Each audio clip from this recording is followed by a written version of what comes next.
I don't know, man. This doesn't look like any Adventureland I've ever been to.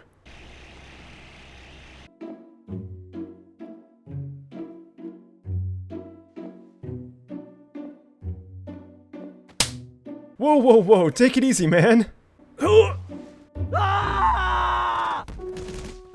Alright, I gotta admit, that wasn't too bad, but I think you forgot something. I'm already burnt.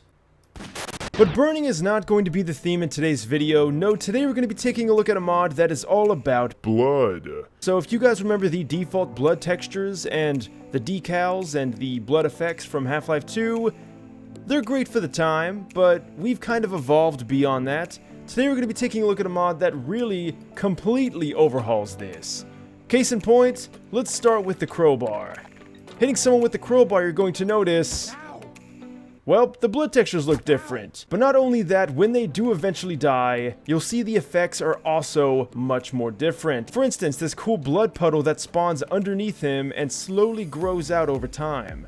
Plus, we can see one of the 30 different blood decals that's in this pack. Now, it does kind of end abruptly right there, which does look a little strange, but for the most part, things look great, and it looks even better when you use higher caliber weapons. For instance, let's go with the revolver. You're gonna notice that guttural, squishy sound, and you can see blood is leaking out from his head and pooling and splattering all over the place. This may be a little too extreme, so if I get demonetized, guys, please just make sure you like the video. Anyway, we're gonna go ahead and roll this loser over for a second. Look at that deep pooling. That can only occur when you have a very severe wound. The cool thing is that not only do the entry wounds look different, but the exit wounds do too, and they'll even look bigger if you have a higher caliber weapon, or just one with more firepower, like say the shotgun. We could see that was pretty guttural, and pretty damn brutal. It's funny because it doesn't actually like affect the weapon, but something about that, it just makes it feel like the weapon has more power. But also check out this different blood pattern we got. We're not going to get the same blood patterns every single time. We can see it even kind of leaks out a bit, but we've been shooting in the head this whole time. What if we shot in the body? Well, we can see the entry wound is going to be a lot more obvious, and there should be an exit wound too. Oh yeah, that's pretty severe. And I mean, just look at some of these effects. That looks amazing. That looks so much better than the default one. The fact that it's kind of dynamic is really cool. I wonder though, what if we kill one of them and then quickly try to move them around? Will the blood also? It will!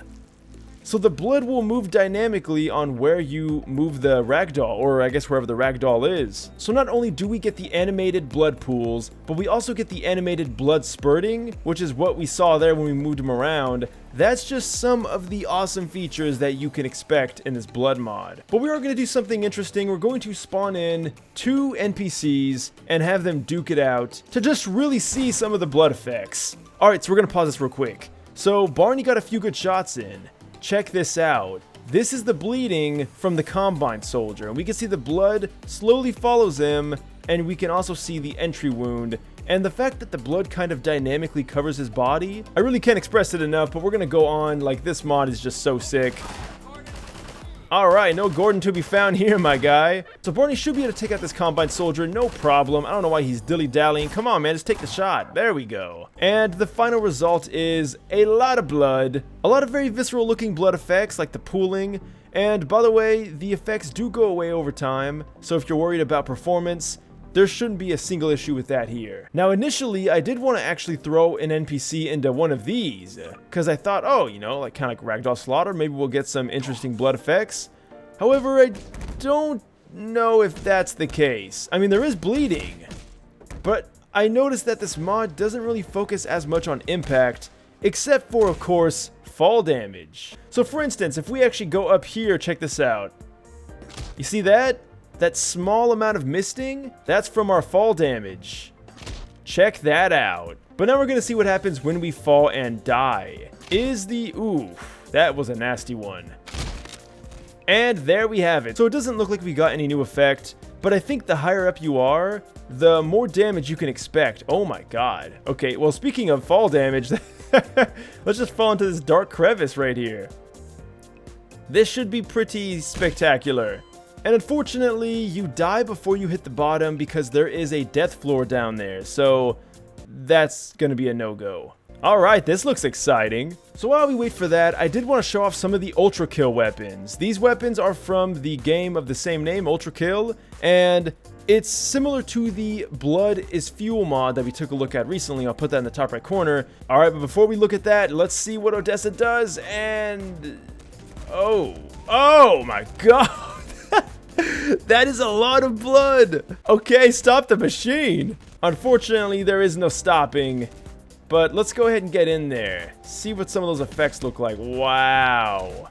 That is definitely a little too much. So much so that the game is actually lagging like balls. Alright, now we're going to test out some of these weapons here. Again, they're from Ultra Kill. Because they shoot out a lot of rounds, you expect a lot of blood, but surprisingly, there's not really all that much. I mean, we still get the pooling and everything and some of the spurting, but it's not as crazy as you'd expect. Go ahead and try this electric gun here. Oh, damn, now we're talking. So this is definitely going to have the firepower we're looking for. Oh, you do have to wait quite a bit though to charge. Bam! All right, so that right there is kind of the maximum that you can expect to see. And I mean, it is a lot to really behold. That is a lot of blood, and it all looks really good. It's not too samey. You know, some of those blood texture mods, some of them look the same. This definitely does have a lot of variety, again, with those 30 different textures. The spurting and the animated pooling all comes together to give you a beautiful, gory feast for your eyes. Alright, so we're not going to make this video go on too long, but check out this weapon pack down below. I'll put the link down there. It is pretty damn sick. I don't know if I said it before, but I think this is a mini mod showcase. I guess we'll find out by the end of this video. Thank you guys so much for watching this. Definitely check out this blood mod. It will definitely up your blood game. I guess I should also mention there is a bunch of settings to look at in here as well. So go into options and then go all the way down here to blood effect options, and there is a, just an insane amount of stuff. I'm not going to go over it in today's video, but we can increase the max blood pool size. I'm actually going to do that. I'll do minimum. There we go. Okay, this should be pretty insane. So the blood pooling should now be a little ridiculous. Oh shit, Odessa, looks like you're leaking there a little bit, buddy. Alright, so we can see the blood pool size is definitely pretty significant. I would say for certain that that is much bigger than it was. It is just an absolute bloodbath over here in this corner. It looks amazing. So let me know what you guys think down below. Do you think this mod is cool? I think it's probably the best blood mod we've seen on the workshop. Leave a like, subscribe, links are down below. NecrosVideos is my Twitter and TikTok, and until next time, thanks for watching and farewell.